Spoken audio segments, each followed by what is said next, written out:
Every species failed the test, but humans just laughed. The Council of Ascended Minds was a legend among the stars. Every sentient race that reached a certain level of technological sophistication inevitably discovered traces of its existence. Hidden probes in forgotten nebulae, cryptic signals encoded in gamma bursts, or ancient ruins on desolate moons, all pointed to the same conclusion: the Council was real, and it was watching. And it had a test. The Council's emissaries arrived one day, as they always did, in ships that defied explanation. To the inhabitants of Earth, the beings looked like floating fractals, their forms constantly shifting between colors and dimensions that human eyes weren't meant to perceive. "We are the Council of Ascended Minds," the emissaries announced in perfect English, their voices harmonizing like a cosmic choir. "Your species has reached the threshold. You are invited to face the test of worthiness." The world held its collective breath. The test was infamous. Over millennia, countless advanced civilizations had attempted it. None had passed. Every attempt ended with the same result: failure, retreat, and silence. Entire species had vanished after their failed trials, consumed by despair or annihilated by their own hubris. But humans? Humans laughed. The Council emissaries had expected fear or reverence. Instead, they were met with irreverent memes, satirical songs, and viral videos of humans speculating wildly about what the test might involve. One particularly popular clip featured a comedian yelling, "What if the test is just, don't panic? Welp, we're screwed." Still, humanity accepted the challenge. The chosen representatives gathered in a colossal chamber aboard the Council's flagship. The walls shimmered with impossible geometries, and the air seemed to hum with an ancient, ineffable energy. "You will face 3 trials," the emissaries intoned, each designed to assess your species' intellect, adaptability, and morality. "Failure in any trial will result in your disqualification." "Got it," said Dr. Elena Kim, one of humanity's brightest scientists. "Let's see what you've got." The first trial was a puzzle of incomprehensible complexity, a lattice of glowing nodes, each linked by shifting threads of light. To succeed, humanity had to configure the lattice to align with an unknown, hidden pattern. The team analyzed, debated, and calculated for hours, but the solution remained elusive. Then a janitor, who had been quietly observing, shrugged and said, "What if we just try something random?" To everyone's shock, the seemingly chaotic adjustments triggered a cascade of light. The lattice aligned itself perfectly.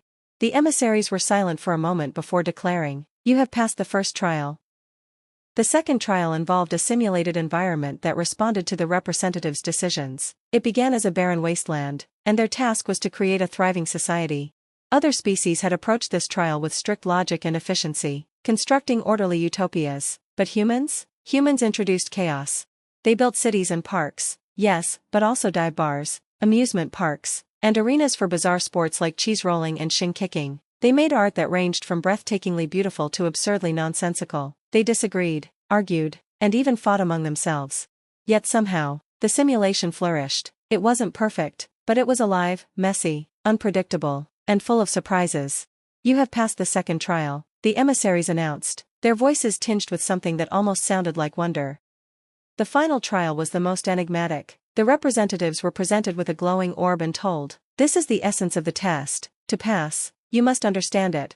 Other species had spent centuries analyzing the orb, only to fail. Humanity stared at it for a long, tense moment. Then Elena Kim sighed, walked up to the orb, and poked it. Nothing happened. She laughed nervously. "Worth a shot." The rest of the team began experimenting in equally unorthodox ways, singing to it, juggling it, and at one point, even attempting to roast marshmallows over its glow.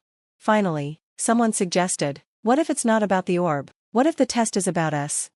The team sat together, talked, and shared stories about what it meant to be human, their failures, triumphs, and the strange, beautiful chaos of their existence. They laughed, cried, and embraced. The orb pulsed, and the emissary spoke, "You have passed the final trial. You have shown us what others could not, that the value of a species lies not in perfection, but in its capacity for joy, connection, and resilience." When the humans returned to Earth, they were greeted as heroes. The Council had declared humanity worthy, inviting them to join the ranks of the Ascended. But humans, being humans, took the news with characteristic humor. T-shirts emblazoned with, "I passed the test and all I got was this lousy shirt," became bestsellers.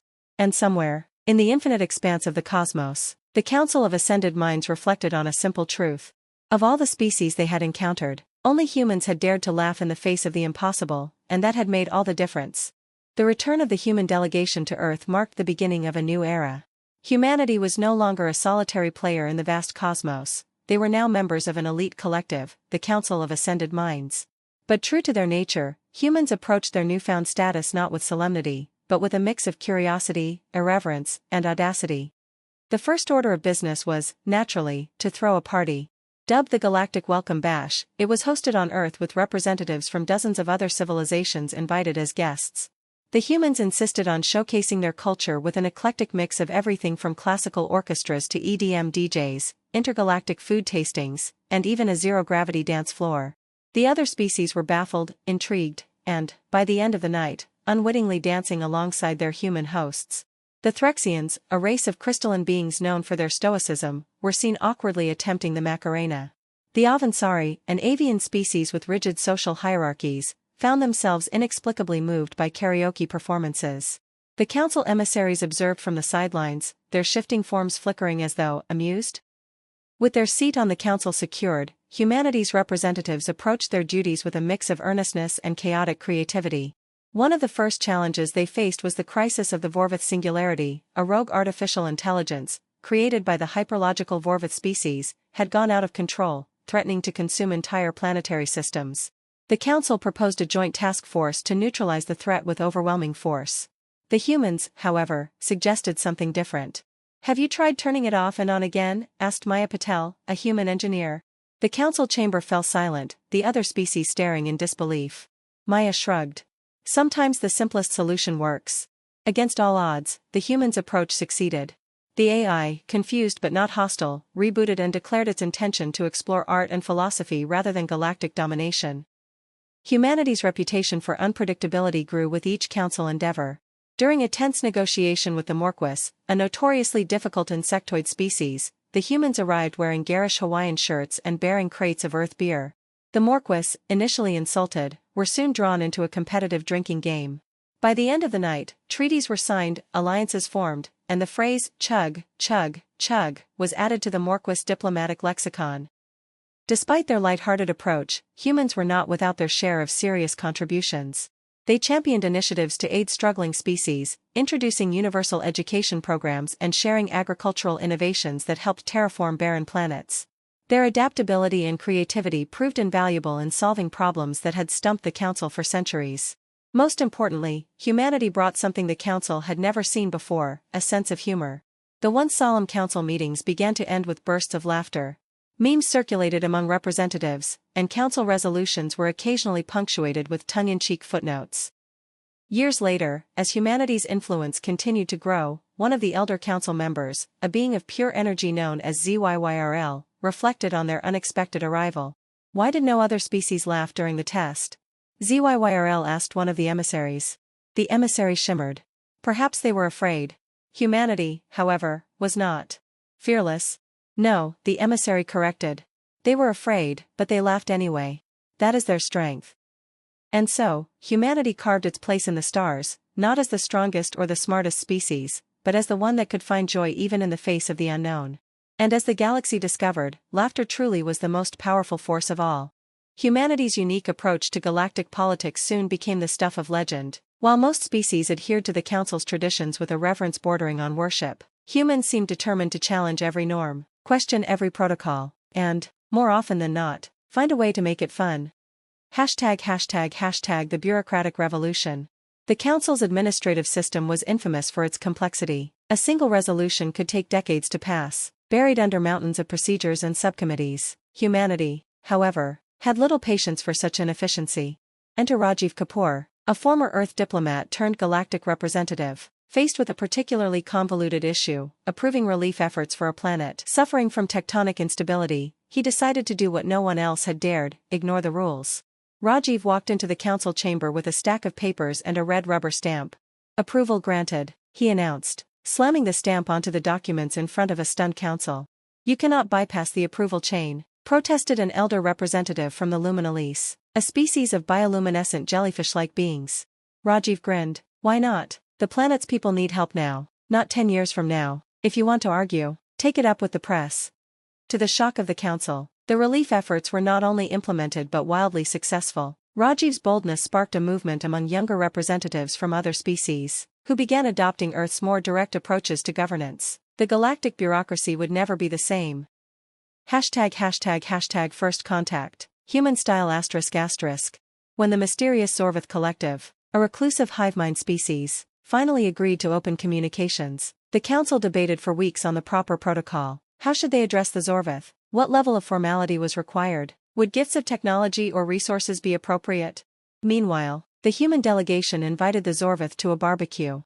The hive mind was initially perplexed but intrigued. Upon arriving on Earth, the Zorvith drones were greeted by the smell of grilling meat, the sound of laughter, and a group of humans enthusiastically explaining the rules of backyard volleyball.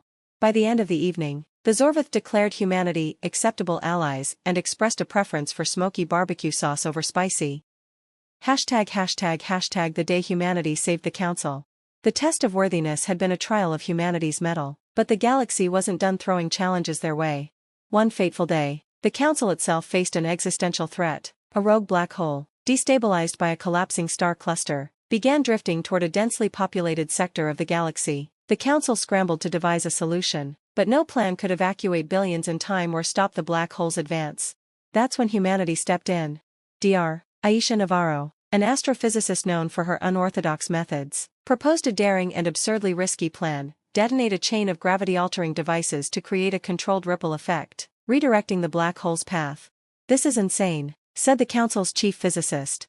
"Probably," Aisha replied, "but do you have a better idea?"